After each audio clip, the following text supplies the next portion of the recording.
Welcome to the Wednesday, January 17th edition of the PFF Forecast. I was busy working today. Apparently, Twitter had a day, but we're not going to talk about that. We've got the divisional round to figure out, and it's a great one.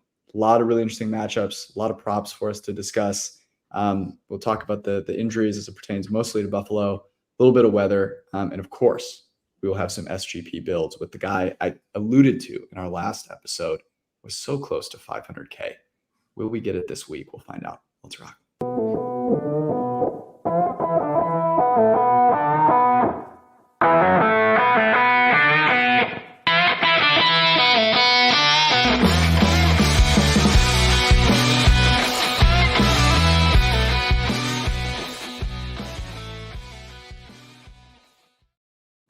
I can't do that tease and not have Judah tell us a little bit more about this. So obviously, we were at the 1-year anniversary of you nearly hitting 2 enormous SGPs, which we've talked about, and you were painfully close. I want you to compare like the pain and tell people what it was, but the pain of losing this one versus the Daniel Jones one, because they were kind of similar actually in the way that they lost, right? Yeah. Well, the Jones one was for those not familiar, it was the last leg was a Daniel Jones. He did 80 rushing yards, and he had, I think it was 80 or 81 until the Giants ended up kneeing out the game. I saw that one happening in slow time, and it was almost like I never actually had it, because I'm like, oh, if the Giants get the ball back, like this is done. Because I had similarly lost to like Joe Burrow rushing prop like 3 weeks before or something on that same circumstance. So I knew it was coming. And I just had it in my head like this was never won. This SGP, which I guess to take a step back, the idea was basically Baker Mayfield's going to be throwing a lot deep. And I was like, what's a good way of kind of like maximizing that thesis? You can do the yards and the spread. And I did that, of course. But also, if you like really want to take it to its extreme, what a deep passes, the consistent things is a higher rate of incompletions and a higher kind of like yardage total per completion. So I was like, hey, what if we take the over attempts, basically saying Baker's going to throw a lot more incompletions, and also take the under of his completions, over attempts and under completions, while also getting a lot of yards. And that's obviously extremely inversely correlated, and like the leg of under completions takes like an 80-1 SGP to 1,000-1. And lo and behold, I see it kind of happening in progress, and I'm like kind of following along, but like it's not my main bet. So I'm like, all right, let me just like actually root for all the yards to happen. And then he throws that 45-yard touchdown to Trey Palmer, and I'm like, I just need 5 for 65 right now, and we're in a perfect setup because he's going to get the ball for one more drive. Like if he hits one deep pass, like this thing is going to hit. He hits that 19-yard completion to K. Dotton, and I'm like, holy shit! Like we're now at. I'm doing the math just like in my head of like, okay, now we're at like 4 for 46. He throws a couple of dump offs, and I'm just like, all right, that's it.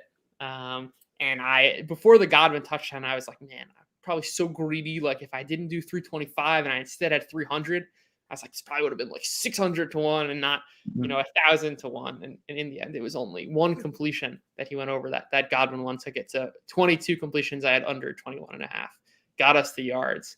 We were so close. I was like kind of tempted to go into and like watch every single one of the completions and be like, he threw a couple swing passes there early in the game. I wonder if one was behind the line of scrimmage.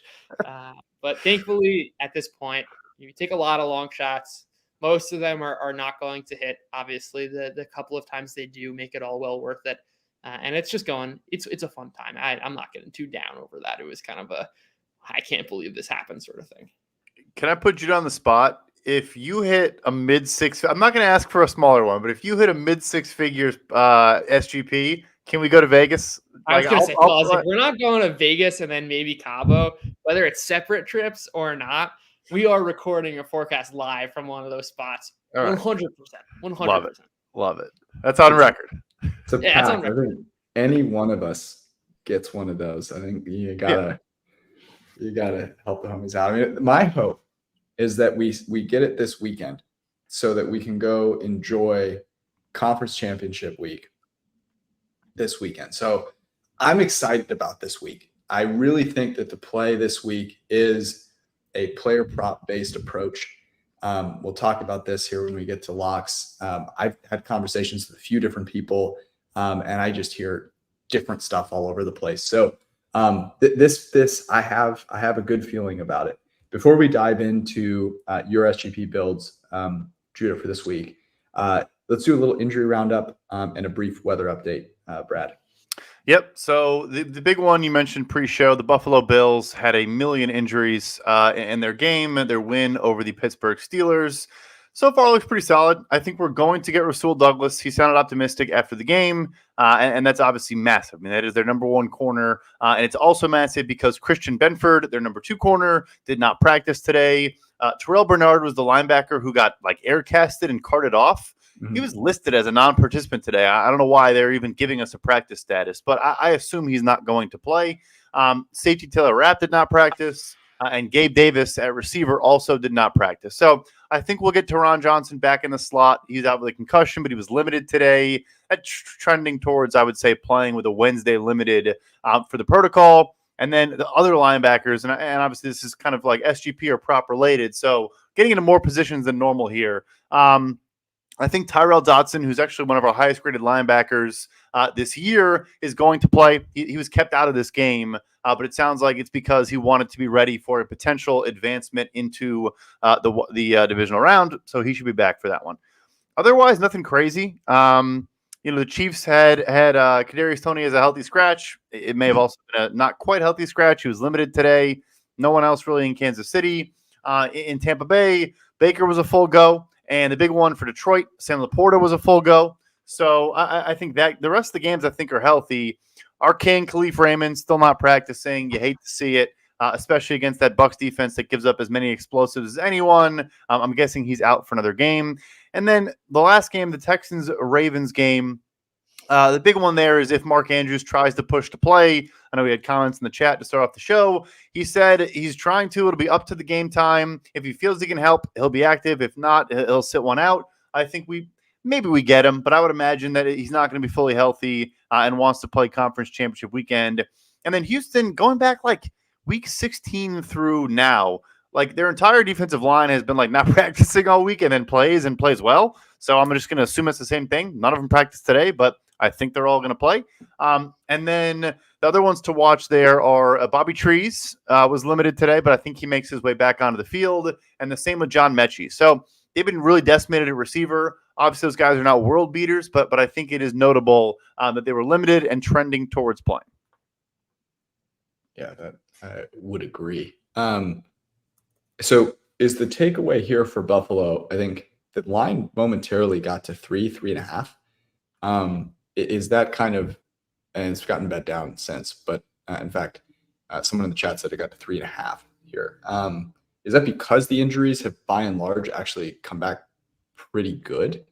I believe so, particularly at corner. If the Chiefs receivers are going to create separation, it's got to be against fifth stringer, sixth stringer type corners, and that was what it was looking like. It was looking like Justin Watson was going to cook. Right. But now, now I think they're going to be facing maybe both of Benford and Rasul Douglas, but at least Rasul Douglas in particular.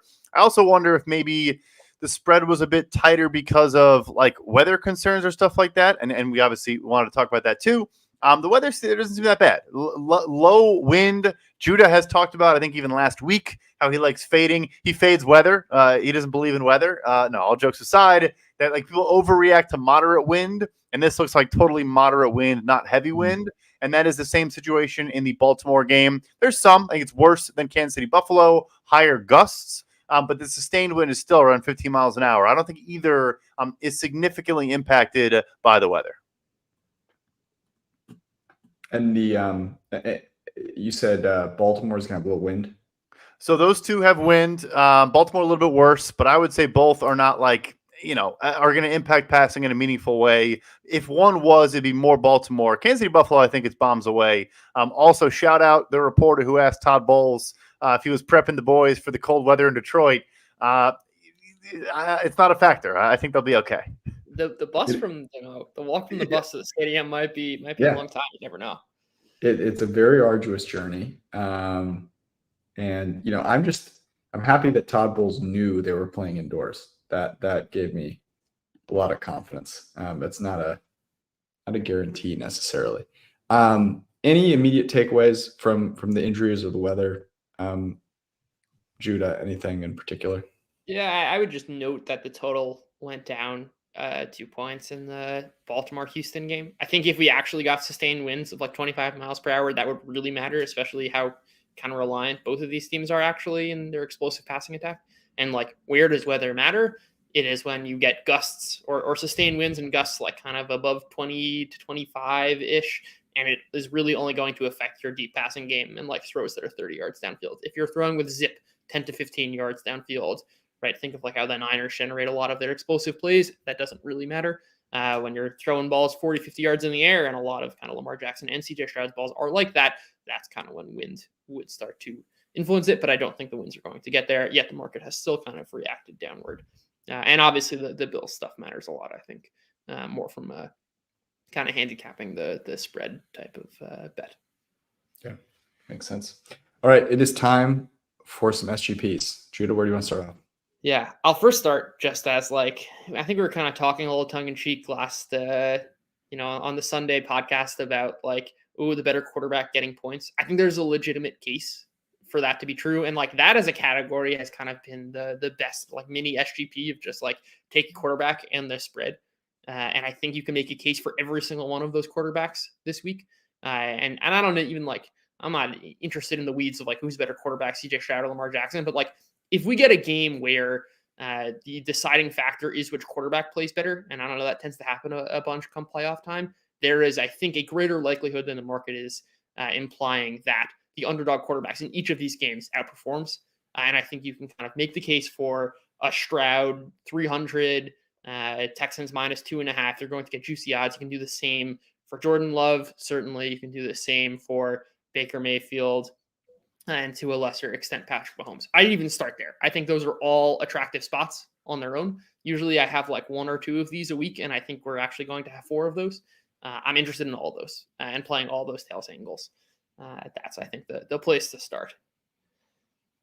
When you think about those, so just so everyone is aware, like the script that you would sort of follow is, okay, that quarterback is the underdog. They win, the team covers maybe 2.5 or whatever it might be. So team wins, they go, over some alt number like 300, and, their wide receiver one goes for, 100 plus. Is that kind of what you're thinking? Yeah, so it does depend. I think the Bucs are a great example, and this is an SGP I'm interested in. It's just like Mike Evans has all of the makings of a explosive game. This is a Detroit. You don't defense. say. You don't say. Crazy. Yeah, crazy.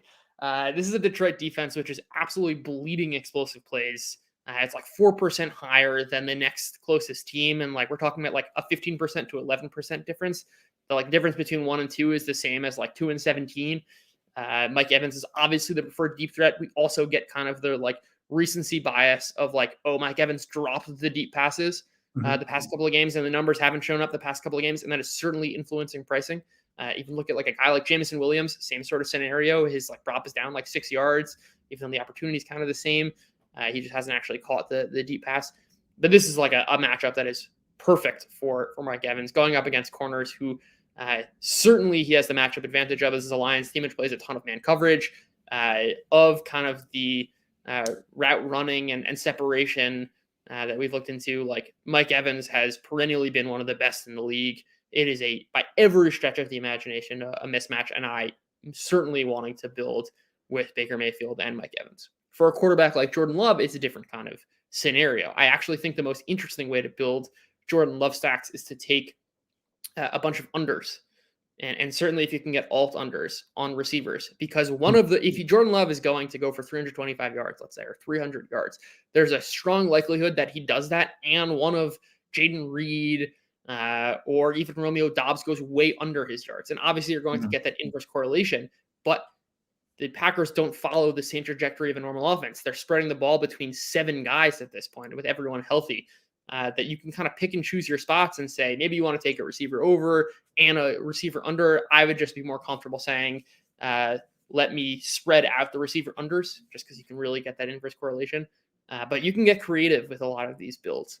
And I'm certainly planning on attacking kind of the Bucs game very differently than I am the Packers because of just looking at the distribution of touches and the There's no single matchup for the Packers. All these guys have similar route trees. They all run similar routes. There's nothing that points me and says, that's the reason why this guy is going to have a big day. It's certainly not true of the Bucs, where it's like everything's pointing to Evans. Of like the Lions are best attacked explosively. We've got a huge man mismatch. All of that leads me to Evans as opposed to the Packers, where it's just let's just kind of spread the wealth. I mean, clearly you're a listener of the podcast, Judah, because I have not been in love with a single bet more so than I am with Mike Evans this week. His total right now on FanDuel, you can get still under 70 yards at 68.5. Here is who he's facing. Cameron Sutton. There are 102 corners who have graded better in coverage than Cam Sutton. And then the Amazon Kindle, Vildor, who has only 109 corners that have graded better than him this year. Both of them are 5'11". Talk to any woman out there, that basically means that they are a dwarf. And Mike Evans is 6'5". So yeah, he ran 95% of the routes last week. He had an average depth of target of 20 yards. PFF usage score, by the way, you can find those live during games inside the Fanatic Sportsbook app for this playoffs and this playoffs only. But Timo Riske is developing a PFF usage score and PFF touchdown opportunity score specifically for betting. And his usage was still super high. So the fact that he only had 40 yards in that game, not indicative of the fact that he wasn't being used. All you have to do is watch the game for that. You can get 15-1 on like 150 plus. I think if you can find a market, and I'm going to look for this. I don't know if you guys have seen it. Player to lead the divisional round in receiving yards. He is also one that comes to mind for me. I don't know how you don't watch that game against the Rams and go, the pathway for the Bucs is there, and it's in the passing game, and it's with Mike Evans. Like, I just don't know how you don't come to that conclusion. Yeah, I think just on that point, and I kind of should have led with this instead of making a broad point. I think that the main, I guess it's an angle for the Bucs and certainly for the SGP, which is that this is a team the first like 13, 14 weeks of the season that insisted on running the ball on 1st and 10 at a ridiculously high rate. And over the past bunch of weeks, they've actually started to incorporate certainly a lot more play action on those downs, but a lot of early down passes. And the pass over expectation has actually dramatically increased, such that right when you're pricing games, it's very difficult to say which is the sample, which matters more. And this is kind of what I often try and do, is like tease out what is the most relevant data point. And I think that like looking back on the week 6 matchup or whatever, completely, these are totally different teams in every such way.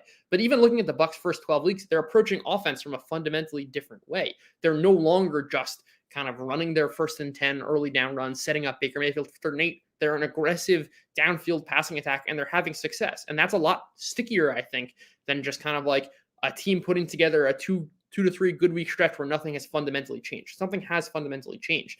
They are kind of increasing their run pass ratios in ways that are like fundamental to team success and team efficiency. And in this matchup, it is like certainly elevated. All that is to say, I think the like 6.5 is mispriced, but it's certainly a case for how is this Bucs team going to win? Certainly against a pass funnel Lions, if they actually just like continue, they passed over expectation 11% last week. That's kind of building on a trend of like them going way up. This is a team that's going to lean into the pass. And they're having a cakewalk of a matchup against the Lions pass defense. Like, sure, the Eagles couldn't tackle, and the Eagles secondary is bad, but the Lions are not much better. Matthew Stafford, if the Rams could convert anything in the red zone, this is a team that would have put up 40 points. This is a dreadful Lions defense.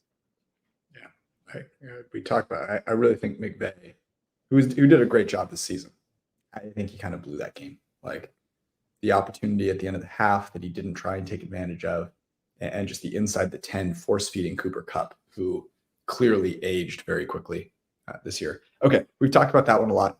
Other angles not necessarily aligned with better quarterback getting points as an underdog.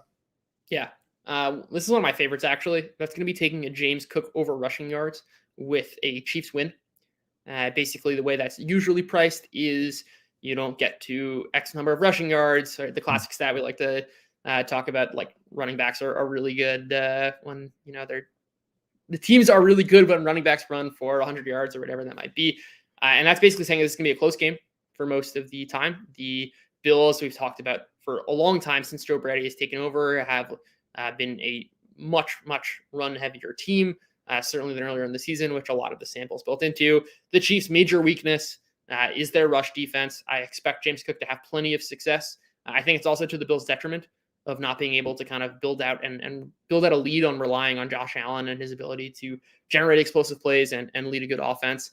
And I see this game as just a Bills slowing it down, rushing with a lot of success, but like it's a as we wrote about like 2 years ago, it's a real problem in conditional probability of just like if you're gaining first down by first down by first down by first down, eventually you're going to get stopped.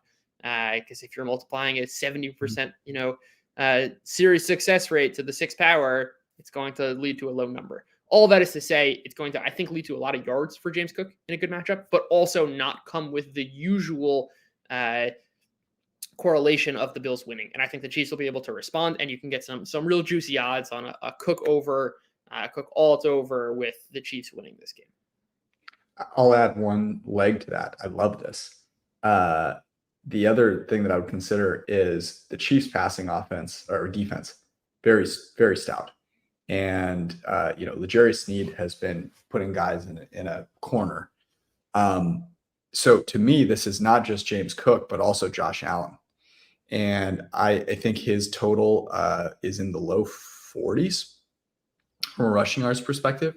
So if you could do both Allen and Cook over rushing yards, basically saying, look, they just lean into the run the whole freaking game, but they end up losing.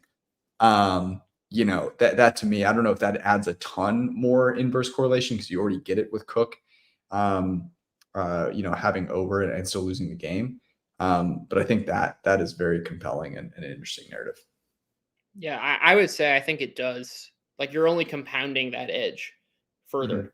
Mm-hmm. Ray, if you just did like a James Cook, 95 yards rushing, let's say, and took a Chiefs 4.5, it's 28-1. If you added in a Josh Allen leg of over his prop, I imagine we'll take it to much higher. If you added in a 50, it doubles it. So I like that a lot. Awesome. Any others before we move on? The last one I'll go with is I think the matchup just really calls for it, and that is betting on Lamar and the Texans against the Texans. This has been a serious pass funnel over the second half of the season.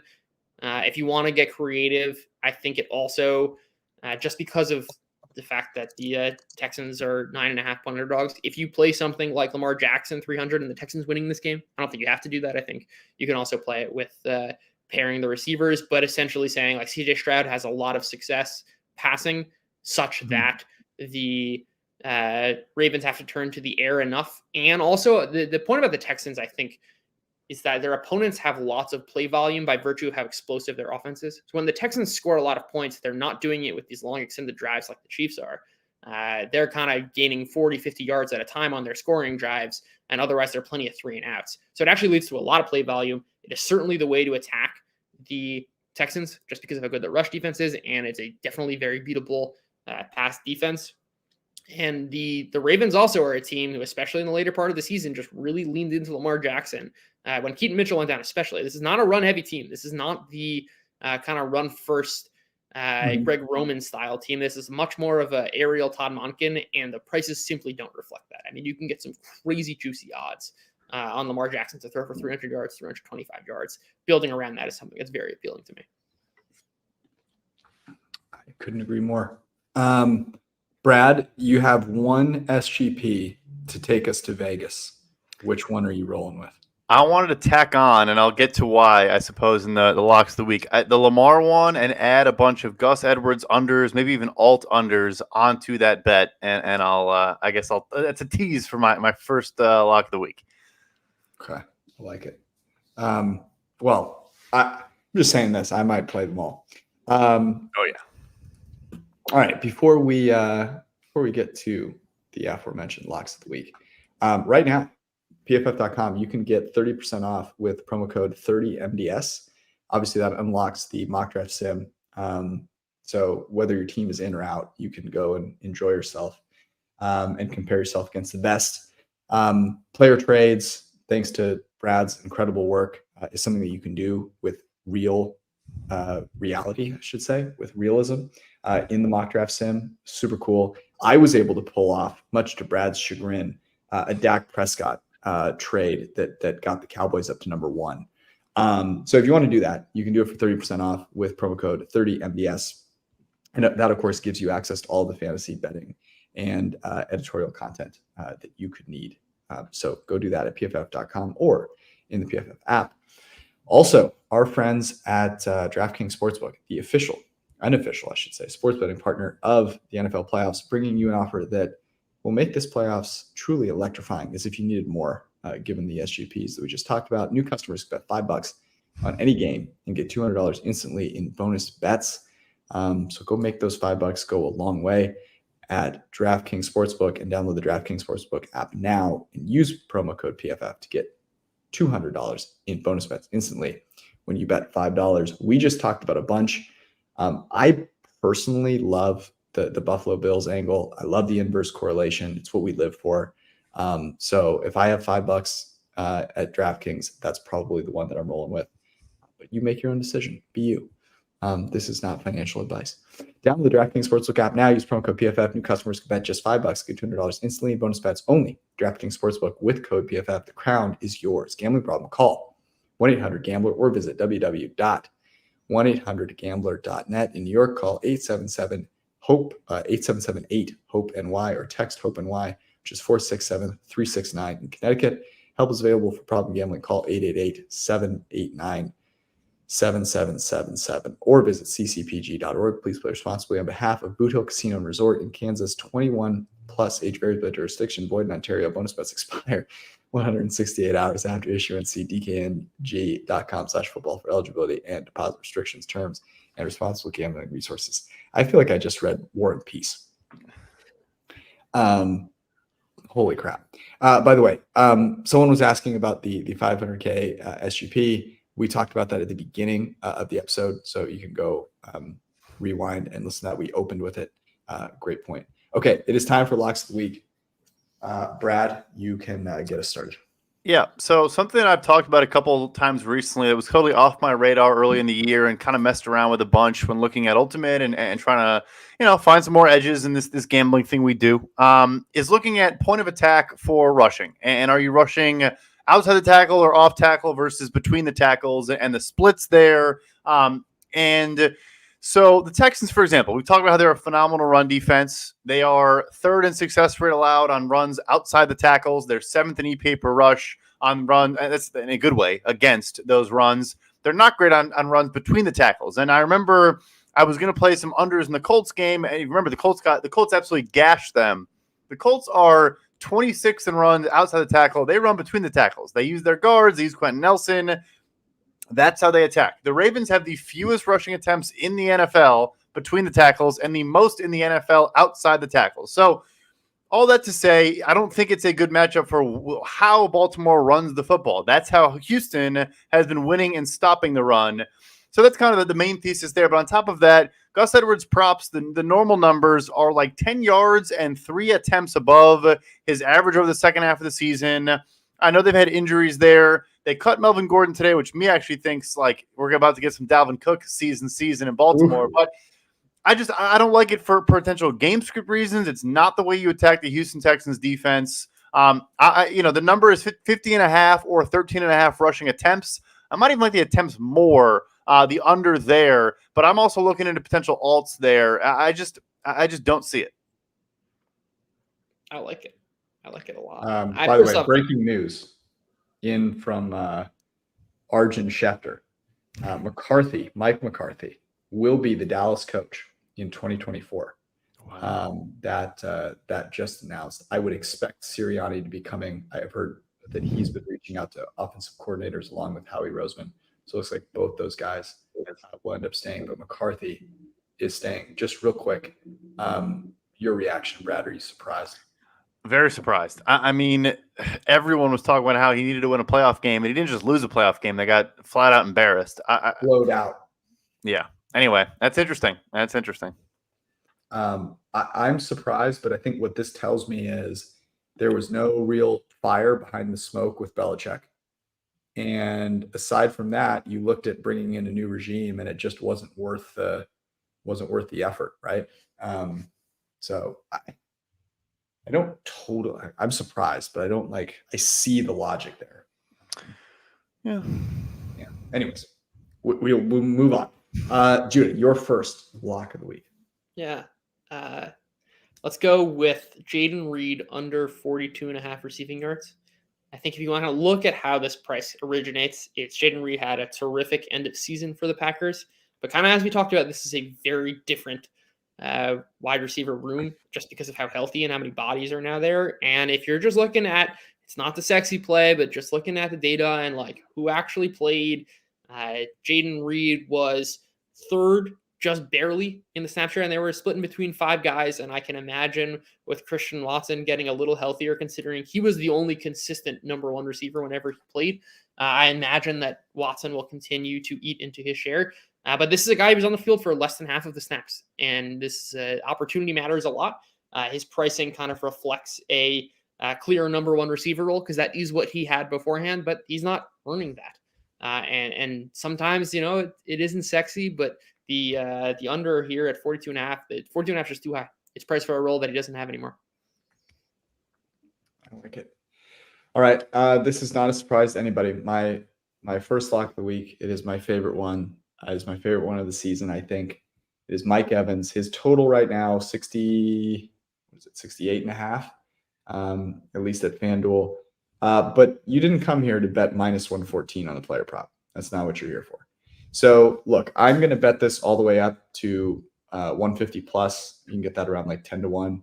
The one I would put out as our lock of the week would be, I think, either 90 plus at like close to plus 200 or 100 plus at plus 255. I think both of those make a decent amount of sense. But I love Mike Evans. As I've called out, he's going to face the combination of Cam Sutton and Kindle Vildor, both of whom rank north of 100th in PFF coverage grade this year. That is not great. Mike Evans, on the other hand, is great. So Mike Evans, is there a particular view on that you guys like most? For alt, or what were you saying? Sorry, an alt. I'd go 125 plus 900. I was going to say very high. I was going to say 3 figures at least. There we go. All right. That's what I needed. All right. So the official submission, Mike Evans over 125 receiving yards, which is 5 plus 520 actually on 900. Go on points bet. Get it at 900. Ooh, it's 900. 900. Ooh. Oh, I love points bets so much. By the way, actually, I was talking to someone earlier today, and we were putting together an SGP on Caesars. What a gift. What a gift Caesars is to the people. Oh, my God. Yes. The fact that it's not like even gaining them any market share is really just incredible. Anyways, we could make speaking of that, make a service that just takes advantage of those sports books, honestly. It's a beautiful thing. It really is a beautiful thing. Speaking of like giving a number, now that I'm looking at the book, I'm gonna do for Gus Edwards, the alt under 37.5 is plus 210. So we'll play that there. Like you said, we're not here to lay minus 115. That's not what this podcast is about. The evolution of this podcast is beautiful to see. Yeah, exactly. That's not what the people show up for. So on that note, I'm going right back to the well. So I think Sam Laporta is a really strong buy low candidate this week. So sorry, I stole one from Judah. Love it. It wouldn't play if it weren't an opportunity. So couple thoughts here. The first one for me is simply why I say buy low. He ran routes on 24 of 30 dropbacks in the last game, but didn't have a huge stat line. I think people are thinking about the injury component and looking at the box score and saying, oh, Sam Laporta is not healthy. He was a full participant in a Wednesday practice. He's a rookie, and he still ran routes on, 24 out of 30 dropbacks. So I think he's totally fine. I think it just wasn't his night. That happens. The Bucs have allowed the second most receptions and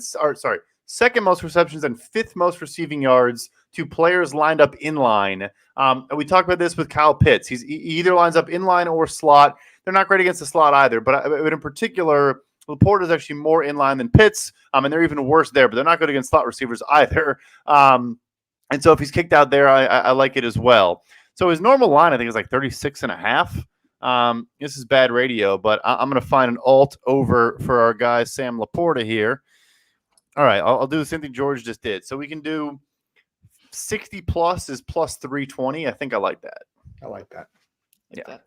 Yeah. By the way, you can find this information.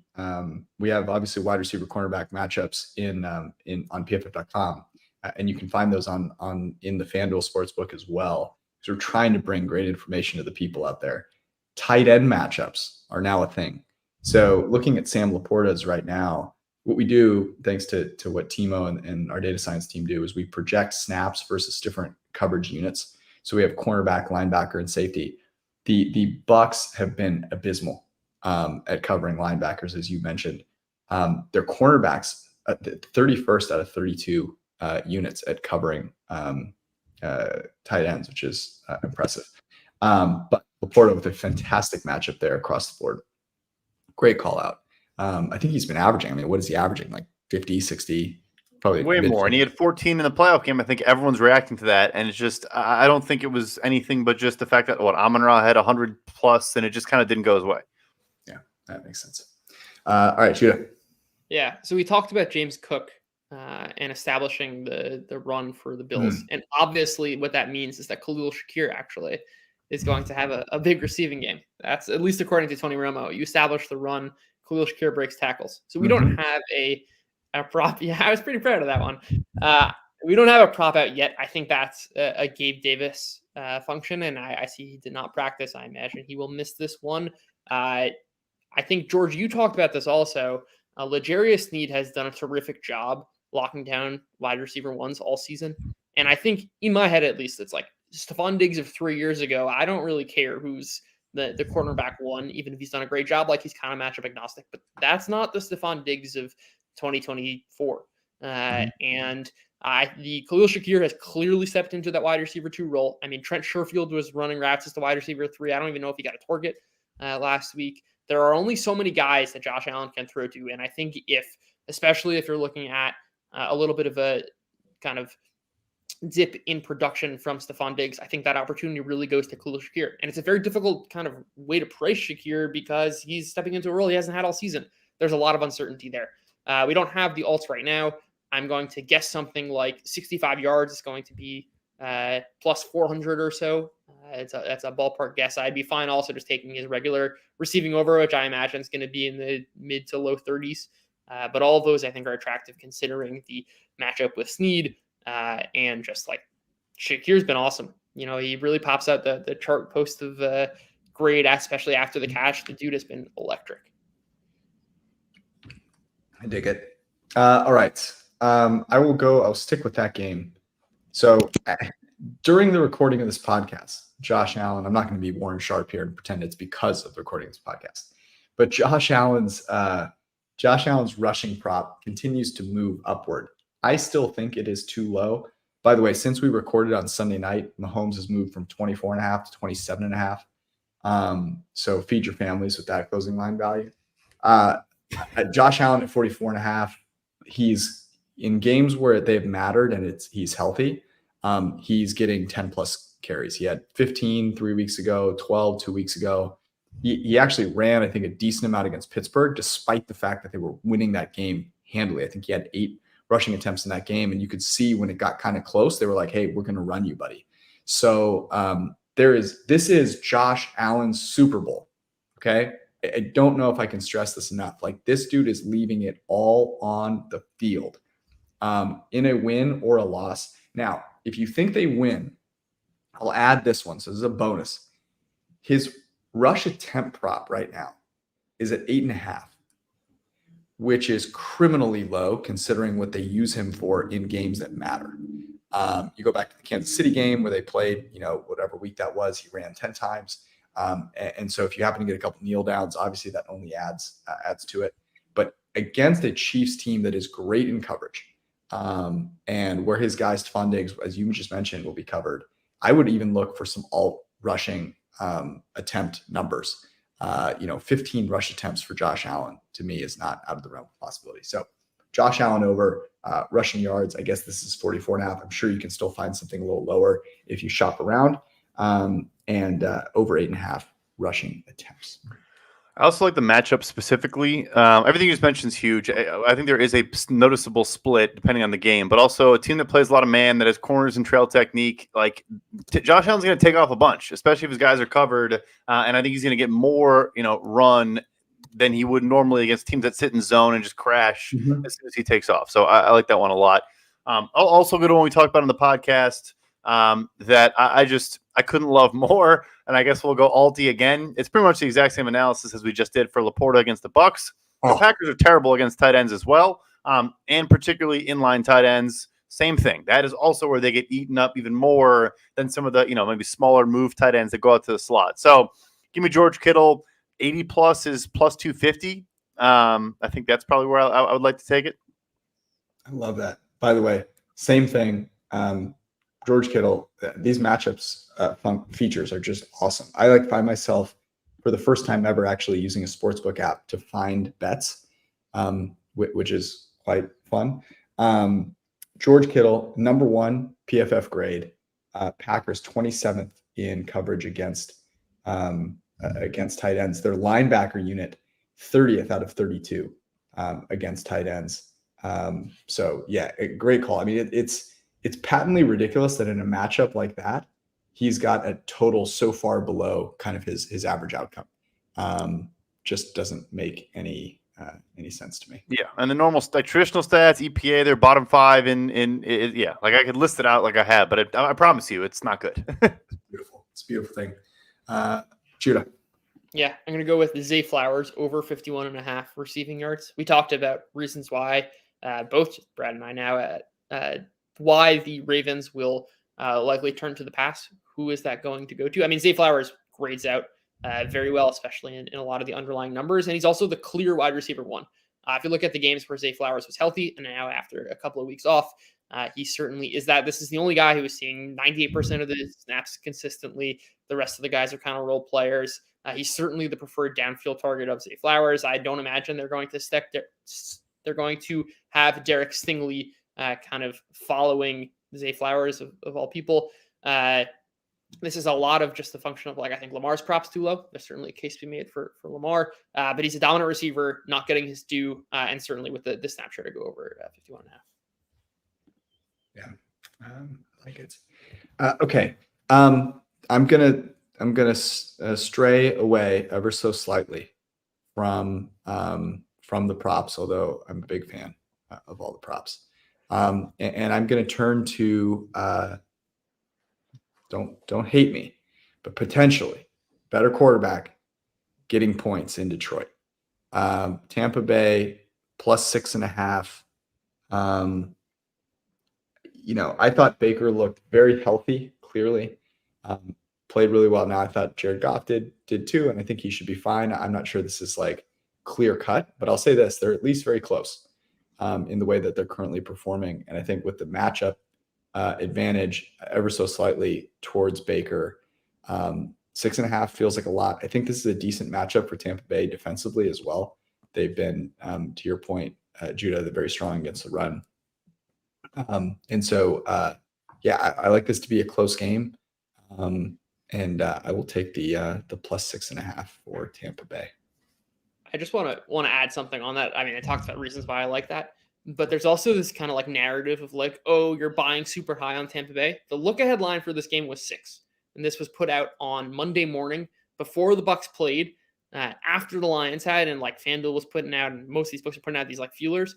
The market has not upgraded Tampa Bay. That is just factually incorrect. Mm-hmm. And I think to your point, there are reasons, and I talked about the past stuff, why I think the Bucs are a different team. But the narrative that you're buying super high is just not reflected in reality. There's been no change. If anything, they upgraded the Lions more than they did the Bucs by looking at the 6.5 as opposed to the 6.